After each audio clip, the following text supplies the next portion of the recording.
Bonsoir. Ce soir, une question inquiète les analystes militaires dans plusieurs capitales du monde. Et si une alliance invisible était en train de redessiner l'équilibre stratégique du Moyen-Orient? Car selon plusieurs signaux diplomatiques et militaires, la Corée du Nord pourrait jouer un rôle beaucoup plus important qu'on ne l'imaginait dans la confrontation entre l'Iran et Israël. Derrière cette hypothèse, un nom revient sans cesse. Kim Jong-un. Le dirigeant nord-coréen, à la tête de l'un des programmes balistiques les plus agressifs de la planète.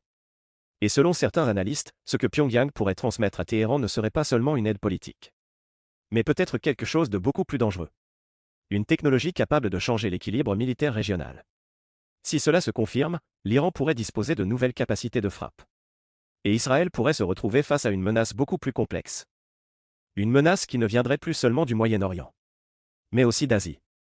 Pour comprendre pourquoi ce scénario inquiète autant les stratèges, il faut revenir à un élément clé de la géopolitique moderne. Les alliances militaires ne se limitent plus aux blocs traditionnels. Elles peuvent aussi prendre la forme de coopération technologique. Partage de savoir-faire. Transfert de composants. Échange de technologies militaires sensibles. Et depuis plusieurs décennies, les experts observent avec attention les relations entre l'Iran et la Corée du Nord. Deux pays très différents, mais qui partagent plusieurs caractéristiques. Tous deux soumis à de fortes sanctions internationales. Tous deux engagés dans le développement de programmes balistiques. Et tous deux confrontés à des rivalités stratégiques majeures avec les États-Unis et leurs alliés. Dans ce contexte, certains experts estiment que la coopération entre ces deux pays pourrait dépasser la simple diplomatie. Et c'est précisément cette hypothèse qui revient aujourd'hui dans l'actualité. Parce que si Pyongyang décidait de transférer certaines technologies sensibles à Téhéran, l'équilibre stratégique au Moyen-Orient pourrait être profondément modifié. Pour comprendre pourquoi le nom de Kim Jong-un apparaît désormais dans les analyses liées à la crise Iran-Israël, il faut regarder la trajectoire militaire de la Corée du Nord. Depuis plus de 30 ans, Pyongyang a investi massivement dans le développement de capacités balistiques. Missiles de courte portée. Missiles de moyenne portée. Et même missiles intercontinentaux capables, selon certaines analyses, de parcourir plusieurs milliers de kilomètres. Pour un pays relativement isolé sur la scène internationale, ce programme représente l'un des piliers de sa stratégie de survie. Car la doctrine nord-coréenne repose sur une idée simple. La dissuasion. En développant des missiles capables de frapper loin et vite, Pyongyang cherche à décourager toute tentative de pression militaire directe. Mais au fil du temps, ces capacités ont suscité une autre inquiétude chez les experts. La possibilité que certaines technologies puissent circuler. Car l'histoire de la prolifération militaire montre que les programmes balistiques ne se développent pas toujours en vase clos. Ils peuvent s'appuyer sur des transferts de technologies, des partenariats discrets, ou parfois des coopérations plus structurées. Dans le cas de l'Iran, cette question est particulièrement sensible. Parce que plusieurs missiles iraniens possèdent des caractéristiques techniques qui rappellent certains systèmes nord-coréens. Le missile Shahab-3, par exemple, est largement considéré comme dérivé du missile nord-coréen Nodon. Cela ne signifie pas que les deux programmes soient identiques. Mais cela montre que des échanges technologiques ont pu exister dans le passé. Et c'est précisément cette histoire qui alimente aujourd'hui certaines inquiétudes. Car dans un contexte de tensions croissantes au Moyen-Orient, la question n'est plus seulement de savoir ce que l'Iran peut produire seul. La question est aussi de savoir ce qu'il pourrait développer avec l'aide de partenaires extérieurs. Et parmi ces partenaires potentiels, la Corée du Nord occupe une place particulière. Parce que Pyongyang possède aujourd'hui une expérience considérable dans la conception de missiles. Une expérience acquise à travers des décennies de tests et de développement. Mais aussi parce que la Corée du Nord a déjà montré par le passé qu'elle pouvait utiliser la coopération militaire comme un outil stratégique. Pour contourner les sanctions. Pour renforcer ses alliances. Ou pour accroître son influence internationale. Dans ce contexte, l'hypothèse d'une coopération renforcée entre Pyongyang et Téhéran devient un sujet d'inquiétude pour plusieurs capitales. Washington. Tel Aviv. Mais aussi certains pays européens. Car si certaines technologies nord-coréennes venaient à être intégrées dans l'arsenal iranien, cela pourrait modifier plusieurs paramètres du rapport de force. La portée. La précision. La capacité de pénétration des défenses antimissiles. Autrement dit, ce ne serait pas seulement une question de missiles supplémentaires. Ce serait une question de qualité stratégique des capacités de frappe. Et dans une région où chaque évolution militaire est immédiatement scrutée par les adversaires et les alliés, ce type de coopération pourrait avoir des conséquences importantes. Mais pour comprendre pourquoi cette hypothèse prend aujourd'hui une dimension politique majeure, il faut regarder un autre acteur central de cette crise. Les États-Unis. Et plus précisément, la pression qui s'exerce désormais sur la Maison-Blanche. À partir du moment où la possibilité d'une coopération militaire plus étroite entre la Corée du Nord et l'Iran est évoquée, une autre dimension entre immédiatement dans l'équation. La dimension américaine. Car dans cette confrontation stratégique, les États-Unis restent un acteur central. Depuis des décennies, Washington joue un rôle majeur dans l'équilibre militaire du Moyen-Orient. Soutien militaire à Israël. Présence navale dans la région. partenariat stratégique avec plusieurs pays du Golfe. Mais aujourd'hui, cette situation crée aussi une pression politique importante sur la Maison-Blanche. Et cette pression est d'autant plus forte que le contexte international est devenu extrêmement complexe. D'un côté, les États-Unis doivent gérer plusieurs crises simultanément. La rivalité stratégique avec la Chine. La guerre en Ukraine. Les tensions croissantes en mer de Chine. Et maintenant, la possibilité d'une escalade au Moyen-Orient impliquant indirectement un nouvel acteur, la Corée du Nord. Dans ce contexte, chaque évolution militaire devient immédiatement un sujet politique majeur à Washington. Parce que l'équilibre régional au Moyen-Orient reste étroitement lié à la crédibilité stratégique américaine. Depuis longtemps, les États-Unis se présentent comme le principal garant de la sécurité d'Israël. Cette relation ne se limite pas à un soutien diplomatique. Elle s'appuie aussi sur une coopération militaire extrêmement profonde. Partage de renseignements. Aide technologique. Coordination stratégique. Mais lorsque de nouveaux acteurs entrent dans l'équation, la situation devient plus délicate. Car si l'Iran venait à bénéficier d'une assistance technologique plus avancée dans le domaine des missiles, cela pourrait modifier certains calculs militaires. Et cela obligerait Washington à réévaluer plusieurs éléments. Les capacités de défense de ses alliés. Les risques d'escalade régionale. Et la manière de maintenir l'équilibre de dissuasion dans la région. Mais cette pression n'est pas seulement stratégique. Elle est aussi politique. Parce que dans le débat américain, la question du Moyen-Orient reste extrêmement sensible. Chaque crise impliquant Israël devient immédiatement un sujet majeur dans la politique intérieure. Les décisions prises par la Maison-Blanche sont analysées, critiquées, débattues, et parfois instrumentalisées dans le cadre des rivalités politiques internes. Dans ce contexte, la moindre évolution militaire dans la région peut rapidement devenir un enjeu national aux États-Unis. Mais il existe aussi une autre dimension. Une dimension plus globale. Car si une coopération stratégique entre l'Iran et la Corée du Nord se confirmait, cela signifierait que deux programmes balistiques majeurs pourraient se renforcer mutuellement. Et pour Washington, cela poserait une question fondamentale. Comment empêcher la diffusion de technologies militaires sensibles dans un monde où plusieurs puissances cherchent à contourner les sanctions internationales? C'est précisément cette question qui inquiète aujourd'hui certains stratèges américains. Parce que l'histoire de la prolifération militaire montre que les transferts technologiques peuvent parfois accélérer très rapidement le développement de certaines capacités. Des technologies qui auraient pris des années à développer peuvent être acquises beaucoup plus vite grâce à une coopération extérieure. Et dans une région déjà marquée par des tensions profondes, ce type d'évolution pourrait modifier les calculs stratégiques de plusieurs acteurs. Pour Washington, la difficulté consiste donc à maintenir l'équilibre. Rassurer ses alliés. Dissuader ses adversaires. Et éviter qu'une crise régionale ne se transforme en confrontation plus large. Mais pendant que les États-Unis analysent ces évolutions, une autre question inquiète particulièrement les stratèges israéliens. Une question militaire très concrète. Si certaines technologies balistiques nord-coréennes venaient à être intégrées dans l'arsenal iranien, les défenses israéliennes seraient-elles capables d'y faire face? C'est précisément ce que nous allons examiner maintenant. À ce stade de l'analyse, il faut regarder la question qui inquiète réellement les stratèges. De quelles armes parle-t-on exactement lorsque certains évoquent une coopération technologique entre la Corée du Nord et l'Iran? Car dans les débats publics, le mot arme peut évoquer beaucoup de choses. Mais dans les cercles militaires, la question est beaucoup plus précise. Il s'agit principalement des technologies balistiques. Depuis plusieurs décennies, la Corée du Nord est devenue l'un des pays les plus avancés dans ce domaine. Un pays capable de développer différents types de missiles. Des missiles de courte portée. Des missiles de moyenne portée. Et surtout des missiles capables de parcourir plusieurs milliers de kilomètres. Cette progression technologique n'est pas arrivée du jour au lendemain. Elle est le résultat de décennies de tests, d'essais et de développement.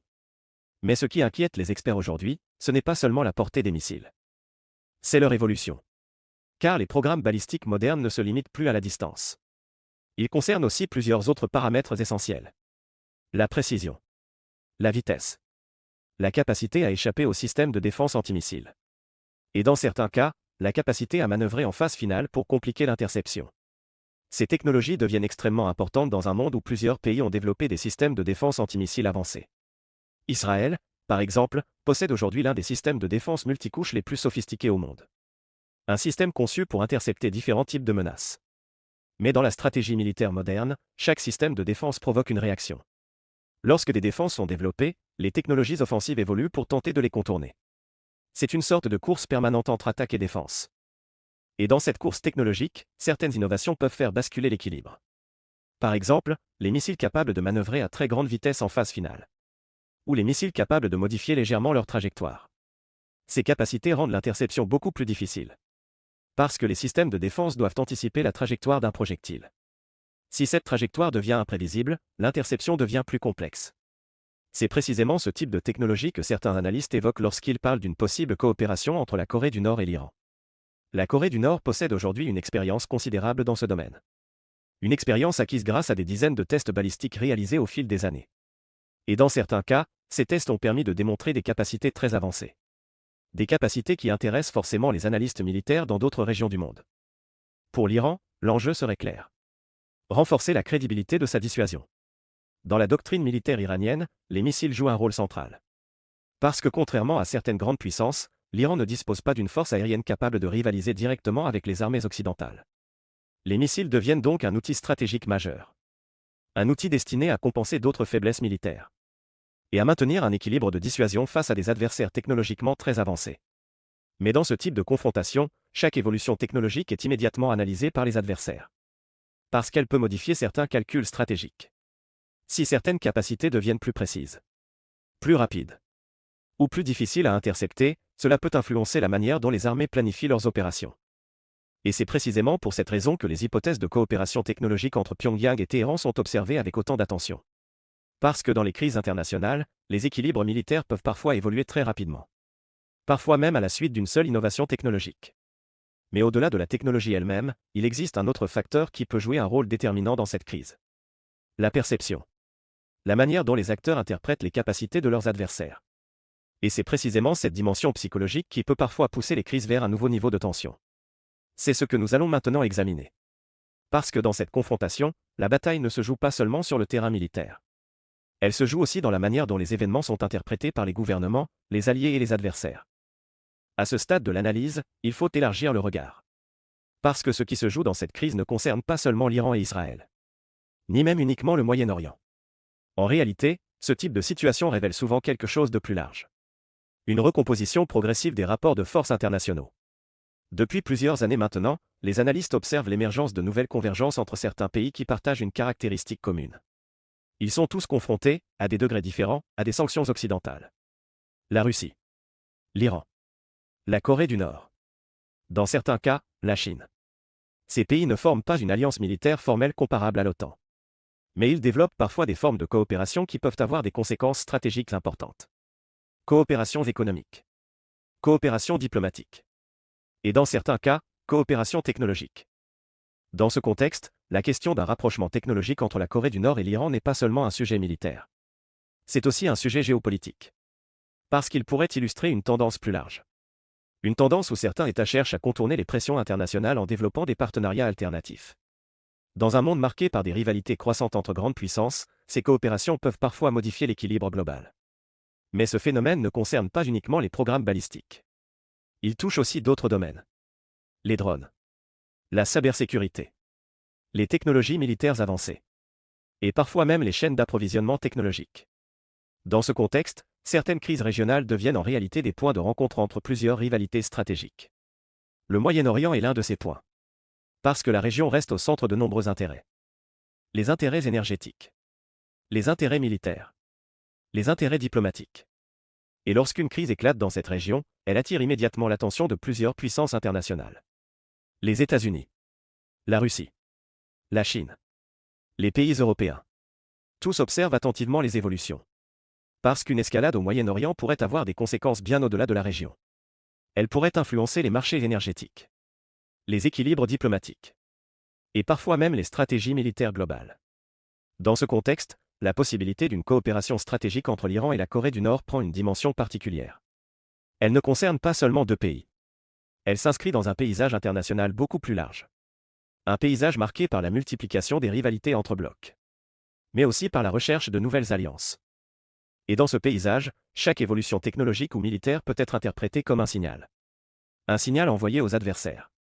Un signal destiné à montrer certaines capacités. Ou parfois un signal destiné à modifier la perception du rapport de force. Parce que dans les relations internationales, la perception peut être presque aussi importante que la réalité.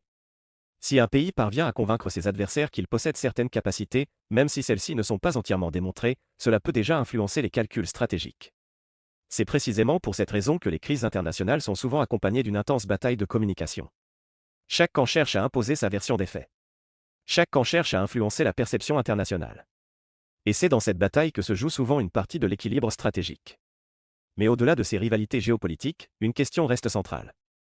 Une question qui inquiète particulièrement les gouvernements et les analystes.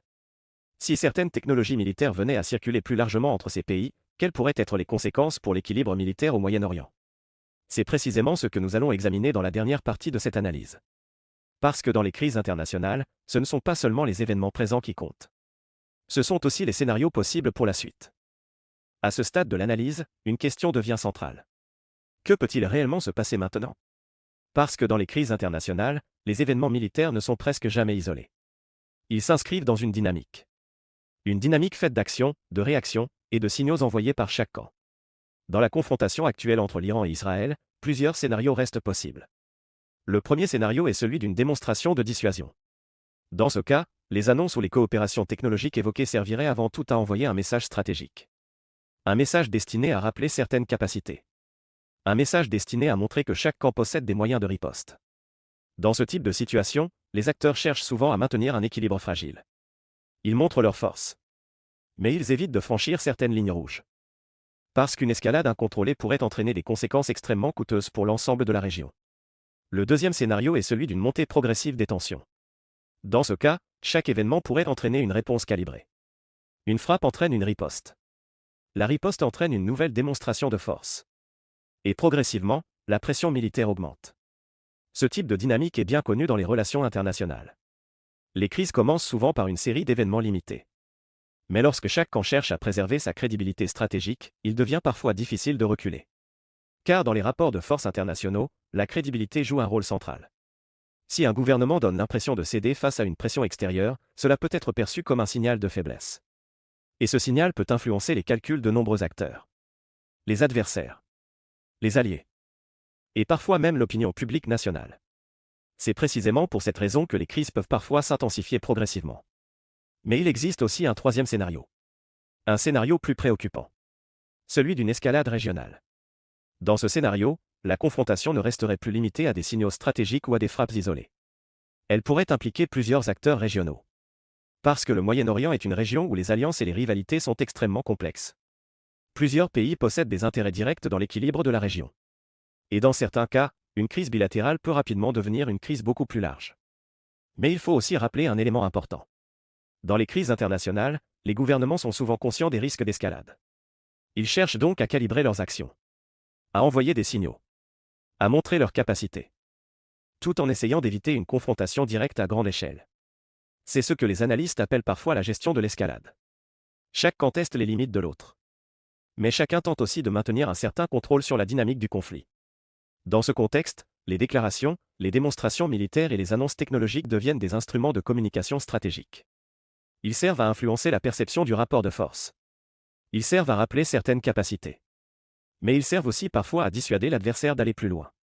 C'est précisément pour cette raison que les événements comme celui que nous analysons aujourd'hui sont suivis avec une attention extrême par les gouvernements et les analystes. Parce qu'ils peuvent révéler des évolutions dans le rapport de force. Ils peuvent indiquer si une crise reste contenue. Ou si elle pourrait progressivement franchir un nouveau seuil. Pour l'instant, plusieurs incertitudes demeurent. Mais une chose est certaine. Lorsque plusieurs puissances régionales et internationales sont impliquées dans un même équilibre stratégique, chaque évolution militaire ou technologique peut avoir des répercussions beaucoup plus larges que prévu. Et c'est précisément ce qui rend cette situation particulièrement sensible. Parce que dans les crises internationales, ce ne sont pas toujours les grandes batailles qui changent l'histoire. Ce sont parfois les signaux envoyés dans les moments de tension. Et c'est exactement ce que représente cet épisode. Un signal. Un signal dont les conséquences dépendront désormais des décisions prises dans les prochaines heures, les prochains jours, et peut-être les prochaines semaines. Alors au-delà des annonces, au-delà des hypothèses de coopération militaire, ce que révèle réellement cette situation, c'est l'évolution du paysage stratégique international. Parce que dans le monde d'aujourd'hui, les crises ne sont plus isolées. Elles s'entrecroisent. Elles se superposent. Une tension au Moyen-Orient peut désormais impliquer des acteurs situés à des milliers de kilomètres. Des acteurs qui possèdent leur propre rivalité, leur propre stratégie, et leurs propres intérêts. Et c'est précisément ce qui rend cette situation particulièrement sensible. Car si certaines coopérations technologiques venaient à se renforcer entre l'Iran et la Corée du Nord, cela pourrait modifier certains paramètres du rapport de force régional. La portée des capacités militaires. La crédibilité de la dissuasion. Et la perception que les différents acteurs ont de la vulnérabilité de leurs adversaires. Mais dans les crises internationales, une chose reste toujours déterminante. La réaction des gouvernements. Les décisions prises dans les moments de tension. Les signaux envoyés par chaque camp. Car une crise peut évoluer dans plusieurs directions. Elle peut se stabiliser. Elle peut rester dans une logique de dissuasion. Ou au contraire, elle peut progressivement franchir de nouveaux seuils. C'est précisément pour cette raison que les événements comme celui que nous venons d'analyser sont observés avec une attention extrême par les diplomates, les militaires et les gouvernements. Parce que parfois, dans l'histoire des relations internationales, ce ne sont pas les grandes batailles qui changent l'équilibre du monde. Ce sont les signaux envoyés dans les moments de tension. Et ce soir, ce signal mérite d'être observé avec beaucoup d'attention. Si vous voulez comprendre les grandes crises internationales, les stratégies militaires et les rapports de force qui redessinent l'équilibre du monde, abonnez-vous à la chaîne. Et dites-moi dans les commentaires, selon vous, cette possible coopération entre la Corée du Nord et l'Iran est-elle un simple message stratégique, ou un véritable tournant dans la crise entre Israël et l'Iran? Je lirai vos analyses.